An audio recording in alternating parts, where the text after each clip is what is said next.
La boxe, c'est un sport qui a l'air facile quand on le regarde. 2 gants, 2 humains, un ring et un arbitre. Sur le papier, c'est simple. Mais quand tu rentres plus en profondeur, tu te rends compte que rien n'est simple. Tu vois qu'il y a différentes manières de bouger, de frapper, de défendre. C'est ce qu'on appelle le style de combat. C'est ce qui représente l'identité d'un combattant. Mais ce qu'on oublie souvent, c'est que le style, il ne vient pas de nulle part. Car le style, c'est avant tout le reflet d'une culture. Parce que quand tu regardes bien, tu remarques tout de suite que les boxeurs d'un même pays bougent souvent de la même façon. Alors aujourd'hui, on va voyager. On va passer du footwork dansant des Cubains à la violence au corps des Mexicains, de la défense américaine au rythme japonais, de la distance russe à la structure britannique.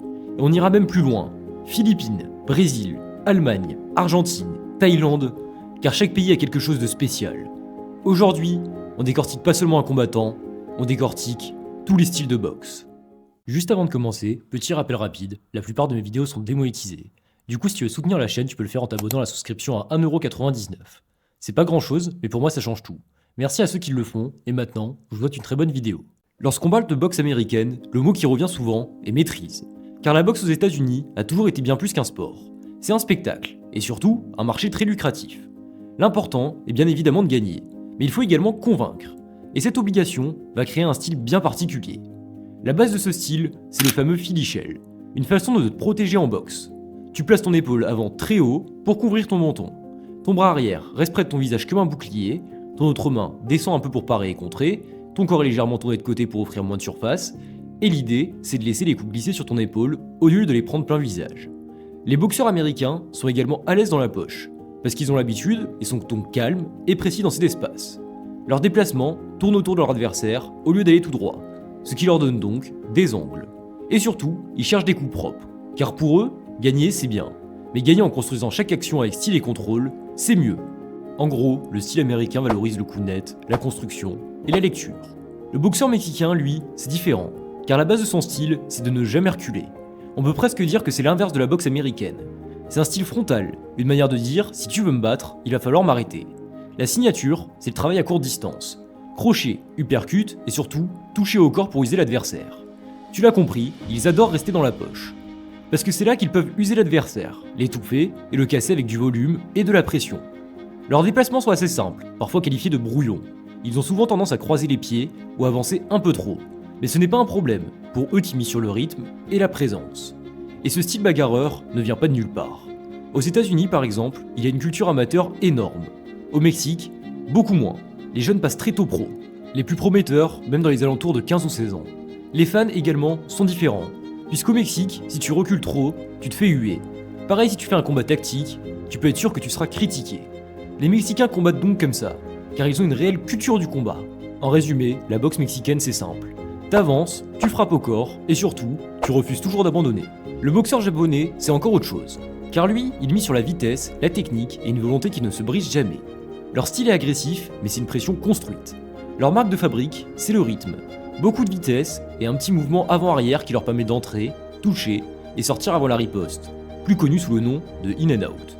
Lorsqu'ils décident de rester dans la poche, ils n'hésitent pas à envoyer des combinaisons, mais toujours avec la même idée, ne jamais perdre la structure. Et encore une fois, ce style vient de la culture, car là-bas, pour eux, la discipline et l'effort, c'est un mode de vie. Ils ont aussi une mentalité forgée par le Bushido.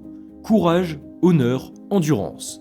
Comme la majorité des Japonais boxent dans les catégories légères, tout est basé sur la vitesse, la cadence et le cardio. En résumé, la boxe japonaise, c'est simple.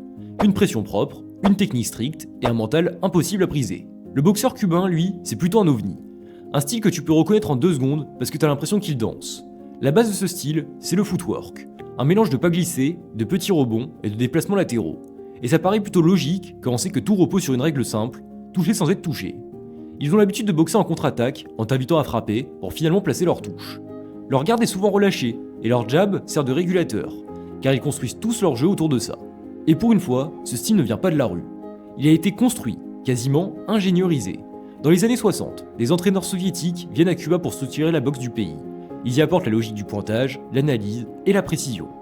Mais les Cubains y ajoutent quelque chose d'unique, leur fluidité, leur rythme, leur sens naturel du mouvement.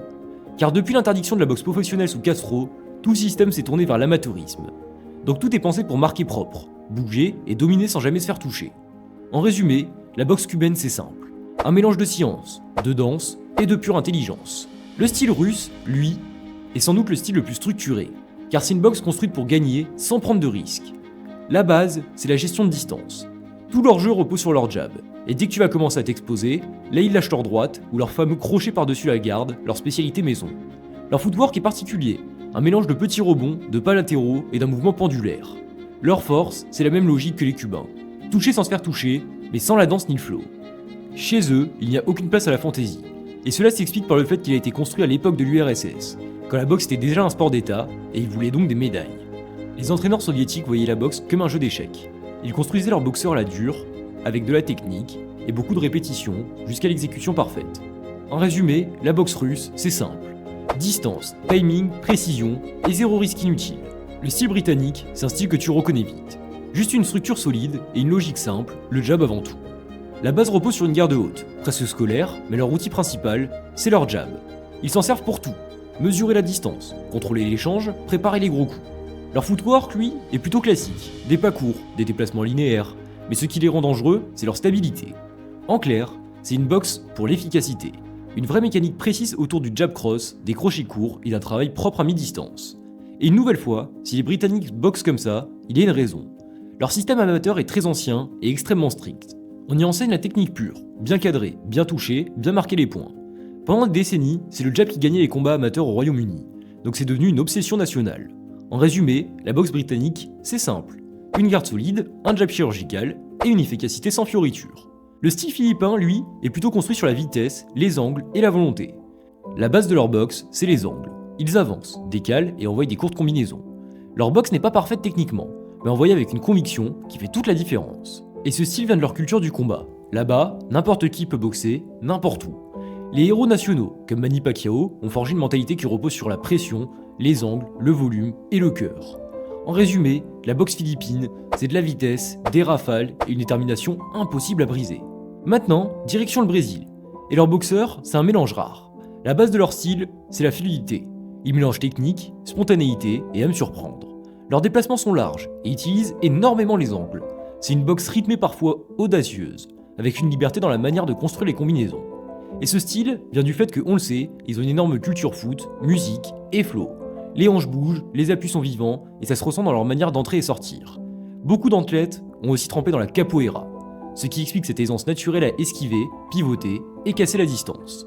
En résumé, la boxe brésilienne c'est du rythme, de la liberté, et un sens du mouvement que personne n'imite vraiment. Le style de boxe allemande, c'est tout l'inverse. C'est très carré, presque militaire.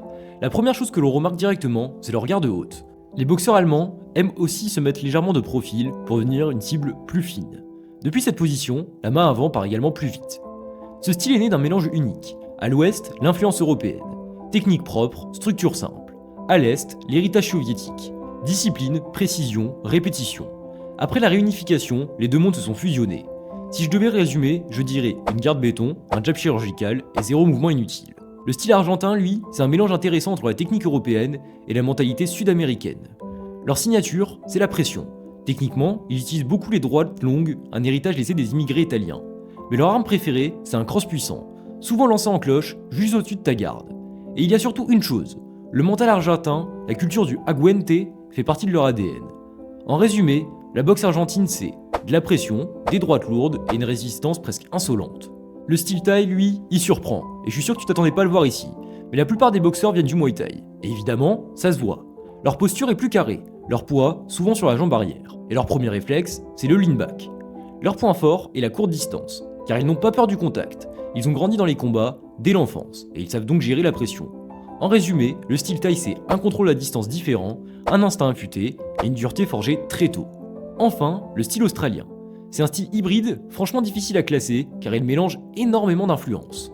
Longtemps, les Australiens avaient une approche boxer-puncher, propre en technique, mais toujours prêt à rentrer dans la bagarre. Mais dans les années 90 et 2000, tout change. Avec l'arrivée d'immigrés d'Europe de l'Est, puis l'influence directe de boxeurs, leur style devient beaucoup plus structuré. Des déplacements plus propres, un jab mieux utilisé, et surtout des droites en contre ultra précises. En résumé, la boxe australienne c'est une base solide, une touche soviétique et un instinct de combattant qui ne disparaît jamais. Au final, quand on compare tous ces styles, on remarque une chose simple. Rien n'a été créé par hasard. Chaque pays a développé sa manière de boxer, et en réalité, toutes ces raisons dépassent le ring. Premièrement, les infrastructures. Certains pays comme Cuba, la Russie, le Royaume-Uni ou le Japon ont un système amateur très fort. Leur style est donc plus basé sur la propreté et le pointage. Ensuite, il y a la culture. Au Mexique, on valorise le courage, la résistance, le fait d'avancer même quand c'est dur. Donc ça paraît normal que leur boxe soit frontale. Au Japon, c'est la discipline qui fait partie du quotidien. Rigueur, répétition, structure sont les mots d'ordre. Donc forcément, leur boxe est propre, rapide, sans émotion. La pauvreté joue également un rôle important. Les Philippines, la Thaïlande ou bien l'Argentine, ce sont des pays où parfois la boxe est la seule porte de sortie. Donc quand tu combats, tu te bats pas seulement pour construire, tu te bats pour manger, et ça, c'est une mentalité différente. Et évidemment, il ne faut pas oublier les héros nationaux, parce qu'un boxeur copie toujours ses héros. Par exemple, les Cubains ont grandi en regardant Stevenson, les Mexicains ont grandi en regardant Chavez, les Américains ont grandi en rêvant d'être Mayweather, Roy Jones ou Ali. Le style se transmet comme une tradition. Au final, un style de boxe, c'est un mélange de tout ça. L'histoire, la culture, l'économie, la mentalité et les rêves d'un pays entier. Et c'est pour ça que la boxe n'est comparable à rien d'autre. Car derrière chaque frappe, chaque déplacement, chaque coup encaissé, il y a un morceau de l'âme du peuple. Ce qui rend la boxe si belle, c'est que deux combattants ne se rencontrent jamais seuls. Quand ils montent sur le ring, ils amènent avec eux un pays entier. C'est pour ça que la boxe ne sera jamais un sport simple. 2 gants, 2 humains, un ring, oui. Mais derrière tout ça, il y a des décennies d'histoire et des millions de vies. Parce qu'au fond, c'est pas seulement un sport. La boxe, c'est le reflet d'un peuple qui se bat et qui refuse de reculer.